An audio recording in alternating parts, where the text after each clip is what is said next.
everybody. Welcome to Tarot Card Tuesday. I'm your hostess, the Blue Eyed Priestess.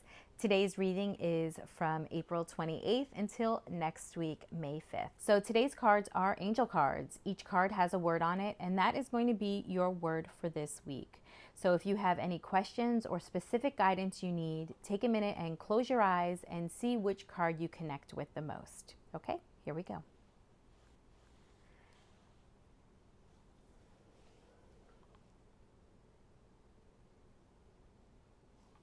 So card number one is the card of communication, and that's exactly what it sounds like. So this card indicates that clear communication is needed to prevent misunderstandings. So be very clear with what you want to talk about this week. If there was something that you were asking about a situation, clear communication is needed. So don't be afraid to speak up, say how you feel, and be honest. The second part of this card is communication has to do with listening.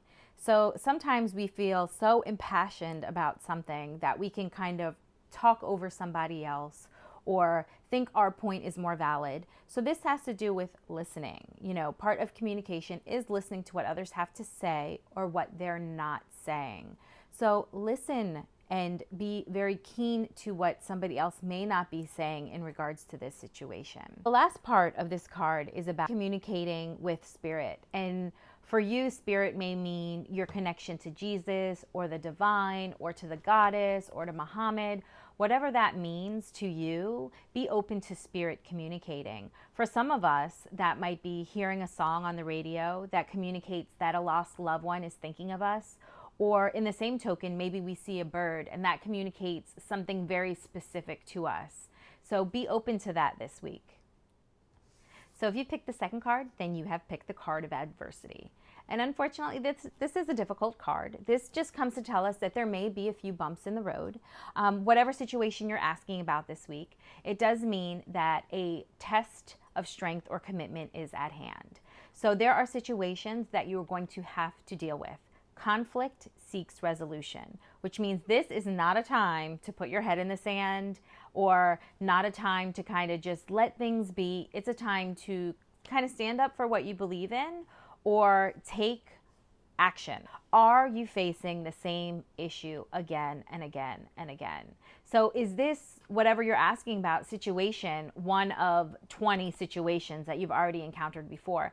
And if the answer is yes, then that means that maybe you are functioning from a space where your beliefs are outdated.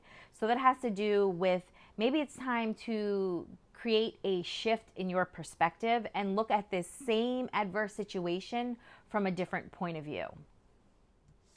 So if you picked the last card, you have picked growth. And growth is a card that validates that you are learning from your experiences and that you are forging ahead into new territory. Growth comes because it comes at a time where you can't be complacent. You really have to make some changes. And sometimes changes are really uncomfortable, and sometimes we're very impatient with changes when they come. You have to think about it. You can't plant a seed and eat the fruit the next day. So as things are growing, you have to be patient and give it time. The last part of this card has to do with asking questions that make us feel uncomfortable. And this is not just for other people, but for ourselves. You know, why am I not getting to where I'm going? Why is my business not growing? Why is this relationship not working? Whatever questions those are pertaining to what you ask has to do with asking uncomfortable questions, because that's what helps us grow. That's what helps us realign with what our goals are or what our focuses are. So ask yourself the painful questions and be patient. Thanks guys for tuning into this week's Tarot Card Tuesday. Keep a lookout for my full moon in Scorpio post that's coming later this week on the 7th of May. Have a good one, guys. Bye-bye.